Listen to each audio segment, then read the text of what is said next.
ಮೊದಲ ದಿನದ ಕದನ ಅದೆಷ್ಟು ರುದ್ರ ಭಯಾನಕವಾಗಿತ್ತು ಅಂದ್ರೆ ಅಲ್ಲಿ ಅರ್ಜುನನಿಗಿಂತಲೂ ಹೆಚ್ಚು ಅಬ್ಬರಿಸಿದವನು ಅಭಿಮನ್ಯು. ಖುದ್ದು ಭೀಷ್ಮರೇ ಅವನ ಪರಾಕ್ರಮದ ಮುಂದೆ ಬೆವರೊಡೆದು ಹೋದ್ರು.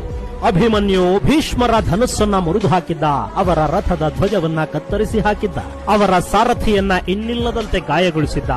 ಅಭಿಮನ್ಯು ಕುಮಾರನ ಪೌರುಷದ ಮುಂದೆ ಭೀಷ್ಮರ ತೋಳಲ್ಲಿನ ಬಲವೇ ಖಾಲಿಯಾಗ್ತಿದೆಯೇನೋ ಅನ್ಸೋದಕ್ಕೆ ಶುರುವಾಗಿತ್ತು. ಅಷ್ಟರಲ್ಲೇ ಭೀಷ್ಮರ ರಕ್ಷಣೆಗೆ ನಿಂತಿದ್ದ ಸುಯೋಧನನ ಸಹೋದರರನ್ನ ಅಪರಿಮಿತ ಬಾಣಗಳ ಮಳೆಯಿಂದ ಘಾಸಿಗೊಳಿಸಿದ್ದ ಅಭಿಮನ್ಯು ಅವರನ್ನಲ್ಲಿಂದ ಓಡಿಸಿಬಿಟ್ಟಿದ್ದ.